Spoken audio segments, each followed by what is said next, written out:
En tant qu'artiste, c'est forcément la culture pour moi est une sorte de comme une nourriture. C'est une façon, presque une façon, une deuxième façon d'être. Je me lève le matin, je mange du pain, je bois de l'eau et je me nourris de la culture. Voilà. Donc il y a vraiment quelque chose qui est à la base de ma vie et en même temps, je pense que c'est un formidable moyen de faire passer des messages dans cette période qui est extrêmement compliquée économiquement, socialement. Les gens ont besoin d'avoir un peu plus d'espoir. Alors bien sûr que ça sonne un peu comme un cliché de dire la musique fait du bien, mais je pense vraiment que la culture de façon générale apporte quelque chose et donne, sinon de l'espoir, ça peut être de l'espoir, ça peut être de l'émotion, ça peut être de l'humanité, etc. Mais sont des choses auxquelles les gens peuvent s'accrocher. Et c'est aussi un formidable moyen de faire avancer des choses, pas forcément culturelles, mais parfois économiques, parfois, mais basées sur la culture.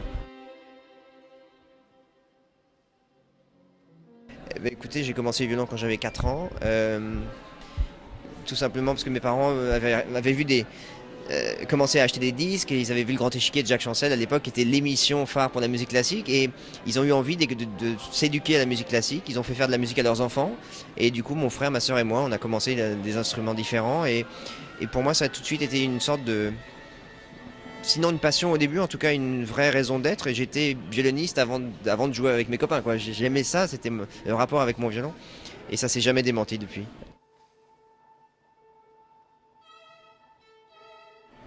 D'abord parce que c'est un honneur d'être là, et puis aussi parce que j'aime apprendre et j'aime être entouré de gens qui sont, comme j'ai entendu ce matin, un discours formidable. J'ai l'impression de pouvoir recevoir énormément des autres, et que ce soit des économistes, que ce soit des chefs d'entreprise, que ce soit des poètes, des musiciens, des artistes. Et donc c'est un double plaisir d'être là. Donc j'organise le festival de Pâques d'Aix-en-Provence qui va commencer cette année à Pâques. L'enjeu il est multiple. Bien sûr il y a tout simplement basiquement de remplir les salles, mais ça c'est un enjeu économique. Le premier enjeu il est surtout de faire passer ma passion pour la musique, de la communiquer au public, de le fidéliser et de pouvoir faire des ponts comme ça entre des jeunes musiciens, des musiciens plus expérimentés, des enfants qui vont venir écouter des répétitions. On va aller jouer dans une prison, on va faire diverses choses culturelles mais qui seront organiques et basées sur vraiment la diffusion de la musique.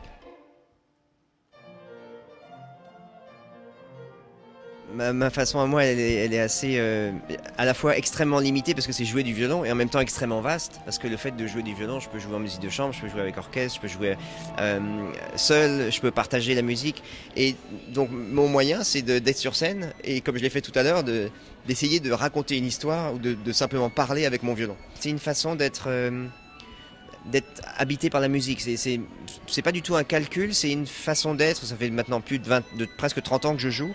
Et c'est ma façon à moi de me concentrer et surtout d'être à l'intérieur de la musique. Et j'ai l'impression, en fermant les yeux, c'est assez paradoxal, mais j'ai l'impression, du coup, je ferme les yeux et que les oreilles se multiplient, enfin que les sens, voilà, le sens de l'ouïe est décuplé. Je pense pas que ça soit le cas, mais en tout cas, c'est peut-être aussi un confort et une façon de vraiment faire le vide, quoi. Avec les générations, oui, ça, je pense que j'ai un rôle à jouer. Comme moi, j'ai eu la chance d'avoir des aînés qui m'ont aidé, j'espère être sinon un exemple, en tout cas, donner de l'élan à certains jeunes pour des projets, pour leur donner envie. Je pense que c'est important de donner envie à des jeunes quand on n'est pas soi-même trop vieux. C'est un instrument mythique qui a été fait par Guarnarius en 1737, qui a appartenu à Isaac Stern pendant plus de 50 ans. Et ce violon, même s'il m'appartenait, ce qui n'est pas le cas, mais si un jour j'avais la chance de pouvoir l'acheter, il ne serait jamais ma propriété finalement, d'une certaine façon, puisque je le joue maintenant et puis après moi quelqu'un d'autre le jouera. Avant c'était Stern, avant c'était un autre violoniste et c'est comme une grande œuvre d'art, vous pouvez l'avoir pour vous. Un Picasso, il appartient d'une certaine façon à tout le monde, tout le monde a le droit de le regarder. C'est la même chose avec cet instrument, j'ai l'impression que c'est formidable de voir cette passation comme un flambeau qu'on se passe entre générations. Écoutez, je le vis avec les innombrables voyages que je fais à travers le monde, en parlant ne serait-ce qu'avec des orchestres. Quand j'étais la semaine dernière avec l'orchestre à Miami, il y a 3 semaines avec Los Angeles et Chicago, dans une semaine à Vienne, forcément, les échanges sont immédiat, puisqu'on est face à 100 musiciens qui parlent pas la même langue que vous.